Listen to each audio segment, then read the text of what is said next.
Hi all, good morning. I'm John France from the GSMA.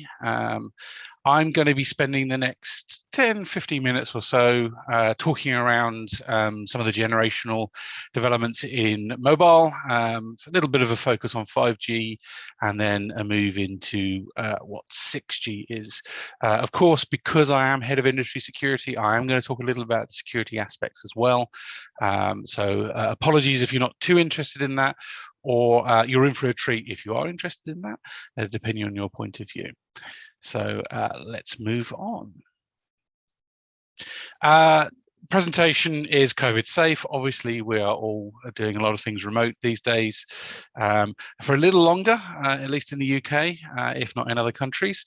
But this presentation is COVID safe. I hope you're all staying healthy in these challenging times. And of course, you could be global, so this could be good morning, good afternoon, good evening, or even good night, depending on where you're viewing this presentation.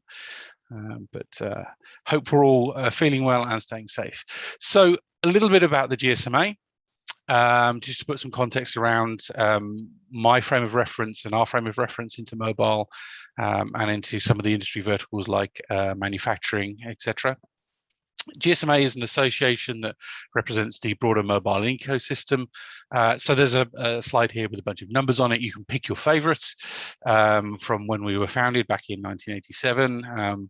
And where we were really founded was to kick off the roaming aspect, making sure connectivity worked across countries. We moved through things like standards development or working with standards bodies to develop GSM technologies, good bodies of knowledge for our membership. We represent roughly 750 mobile operators in and another 400 associated companies through the vendors, the likes of Nokia and Ericsson, through software providers, sort of Microsoft, Google's, and into other vendors in that space. We are obviously in 12 regions worldwide, so we are global. And my particular favorite figure on this one is we do a great job in convening the industry. So we hold over 600 meetings, most of them virtual at the moment, across the year within our working groups to further the body of knowledge and engage industry verticals as well. So before we go on to sort of 5G, what it is, and also what it isn't, it's usually worth a quick look back, as in what are the previous generations? So we won't really talk about the first generation, that's more analog. Very early on. So we talk about 2G, 3G, and 4G. So 2G was broadly the ability to talk and text. So really just an extension of the wireline phone with a little bit of text added on top, but that was really voice focused. 3G is where most of us probably think it became very interesting. So it was talk, text, and data. So the app revolution really started in 3G, enabling apps to become feature rich and to use cellular as a data bearer, so on-the-go data.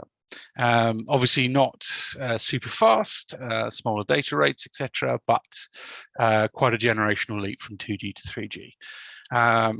Arguably, we're in the latter stages of the 4G era now, moving into 5G, but 4G really added really high-speed data, feature richness, into the generational technology. So it still obviously had talk and text and data, but then really the apps and services blew up and we started to see much more adoption into our daily lives. Industry verticals started to move in here. We start obviously IoT, although some of it relies on 2G, 4G kind of IoT really opened up with NB-IoT, etc. So really broadening the horizon, and I would say more of the ecosystem is in 4G. And where are we going? So 5G promises a lot and is now starting to deliver. We're starting to see deployments in 5G, but it really is going to be all the previous generations, so talk, text, data, apps and services, but also really engaging with the industry verticals, which is things like connected skies, logistics we've seen quite a lot in. Connected vehicles is quite an interesting space. The automotive sector sees the car not only moving people, but also providing them feature-rich services whilst they do that. So the car as a connected device is quite an advanced concept. And then I suppose to this audience, manufacturing started to pick up into 5G with things like smart manufacturing, campus-based networks, and digital twinning, which is to basically bring an automated process into the digital world, be able to collect data and deepening sensors in it. That really just delivers blobs of data back to a service provider that they can do something useful with, whether that be efficiency in manufacturing, whether that be test and assurance, looking at the supply chain through a manufacturing plant and into the logistics. And then, of course, other industry verticals like healthcare, agriculture, and financial services, for instance. So a lot of financial services are looking to 5G to provide them not only core connectivity, but feature-rich services that are extensible into that world. So that's where 5G is going. So let's have a look at a few of the attributes of 5G. If you haven't come across these, and in fact in all things telco, it's feature-rich in terms of the 3-letter acronyms and 4-letter acronyms that we use. So you'll see a lot of these, unfortunately. I'll talk them through. So if we start at the top of the pyramid, you'll look at EMBB, which is enhanced mobile broadband. What that really is saying high data rates, low latency connections. So things that'll use that are things like smart home, some items, 3D video, etc., where you need lots of data and you need it relatively quickly. Gaming is a good example. It is envisaged that 5G may, in certain areas, replace the wireline for data connectivity to the home, especially in rural areas. So that last mile connection could now be via radio. It's high speed up to 10 gigs. If you move down to the bottom left, we look at MMTC, which is massive machine type communications. This is really where it's machine to machine, tends to be lower data rates, but high volume of things onto a network. So this is where you'll see lots of IoT applications, lots of smaller data blobs, but high frequency coming into service provision. Smart cities in this space, so that's infrastructure, lampposts. I suspect manufacturing will sit here as long as it will also sit on the right-hand side as well, which we'll come on to in a second. But really, that's really about machine to machine. So it's about data basically connecting stuff together with data feeds. On the bottom right, which is ultra reliable, low latency communications. So this is also into sensors and IoT where data needs to be low latency, might not be particularly large data packets. And we'll see smart grid and we'll see industrial automation take advantage of this feature. So these are the broad 3 axes of what's in 5G. It is provided by a new architecture and an extensible one, which is the important piece, which is we the operator community can define and develop attributes that are useful to industry verticals and expose them on the network for specific use cases. Speed is obviously talked around as a main feature of 5G. So again, some of the things that you saw on the last page in the graph can be looked at here, which is latency and speed, and you can pick your poison, I suppose, which is where do you think you're going to sit on this graph, whether it's high data or low latency. Interestingly, the sub 1 millisecond is starting to test the speed of light as a problem. Never thought we'd get there, but much lower latency than that, and you've got to start moving compute assets very close to the edge of the network, which we'll come on to in a second. But things like virtual reality require high data and low latency. So this is just another way of looking at two of those dimensions. And it's interesting to note that 5G can actually flex and bend to each one of these use cases via network slicing, for instance, which we'll come on to now. So there's some sort of core technology components in here. I mentioned slicing, which is one, which is where an operator can look at the resources of the radio network and the connectivity and define certain attributes into it, bundle it up into a slice, which also allows them to execute it on the architecture, but also expose it as some connectivity with some specific attributes that are required for an industry vertical, for instance. So that's slicing.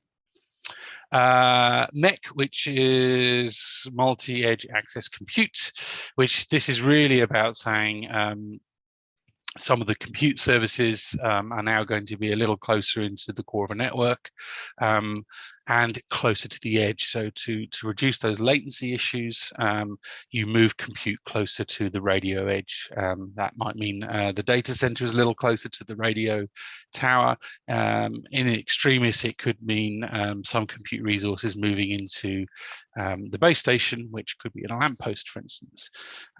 So some of the V2X, sorry, it's the automotive, looks at moving some of that compute closer to the connection point. Bottom left, software-defined networking and network function virtualization. It's an all IP world where 5G heavily utilizes some of the core tenets and architectures of traditional sort of enterprise, and moves into software definition and virtualizing some of those network functions. So some of that is done for deployability and flexibility, and some of it is there to enable slicing as well and exposure of feature to the wider market. And then the last one, everything is in the cloud these days. So cloud players, I mentioned two here, that's not exhaustive, are developing cloud services that are integrally linked into the 5th generation networks, not only for compute and commodity compute, but also for feature development and deployment. So a lot of the infrastructure is going to be cloud-based, whether that be public cloud, as mentioned here, or some private clouds as well. If we look at potentially campus-based networks, that cloud could be local to the campus or the factory. So that's some of the core technical components. It's in a few different flavors. What do I mean by this? Well, actually, as we're starting to see the deployments of 5G, some of them are actually based on a 4G core, but a 5G radio.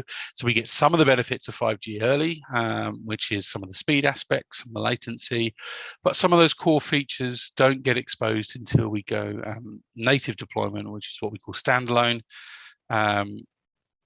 which is option 2, a 5G core with a new radio antenna.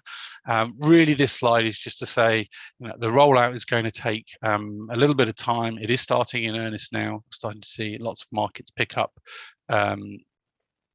deployments, early deployments with a 4G core and a 5G radio. And that over time will go native. So we start to see some of these deeper features becoming available as we go through that rollout process. And now on to 6G. It's important to say that as we're starting to see rollout of 5G, 5G is going to take some time. Some of the things that I've briefly discussed on the features will take months to years to come to the fore. That's natural as the market adjusts that and demands it, and as rollout occurs. So we've got a lot to exploit in 5G. Just because I'm going to touch on 6G. Don't think that 5G is now a dead technology. Absolutely not. It's envisaged that 6G will really start to see deployments around, or at least test deployments around 2030. So we've got a good 8 to 10 years before we start to see 6G, and it's really in its research phase. What 6G will do is will take some of those concepts and deepen them, so even higher data throughputs than in 5G, and some of the latency will come down as well. But it really 6G is in its research phase at the moment. There are a number of bodies that are standing up to look at that. The 6G Alliance in EU, for instance, under CEA-Latency, called the EU RISE 6G projects, 13 parties, including Orange, Telefonica, Telecom Italia, NEC, etc. We're seeing US starting to stand up, some bodies that are looking at what 6G could be under the Next G Alliance, which has the likes of Verizon, AT&T, TELUS, Nokia and Samsung, etc. So it is starting to be looked at. Research money is starting to be put here, around 200 million euros in Europe to create some research hubs. That's expected to grow to 700 million over the next few years. And likewise, similar amounts of money in other jurisdictional areas to develop what 6G will be. So I'm quite excited about 5G first and foremost, but I also do have an eye to 6G and what that may bring. I can't not touch on security. I know I'm running a little short on time, so do bear with me for 1 minute. We rely on technology in our daily lives, and that's going to get deeper. So security is absolutely important, and it was one of the core considerations in the 5th generation development, more so than previous generations. We are moving into an IP world. It is all cloud and telco. So some of those skills that come from the IT world can be used in telco, but some of the problems in the IT world come across as well. But that's not a bad thing. Most of those problems are known and can be tackled.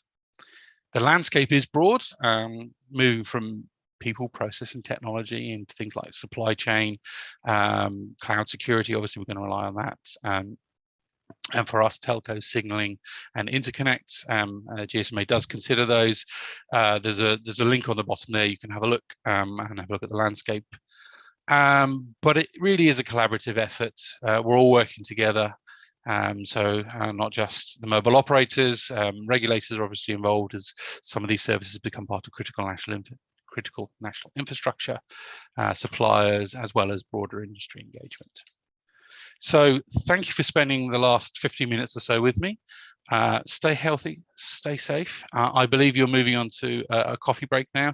I should be online for any Q&A, but have a great rest of the day and stay safe. Thank you for your time.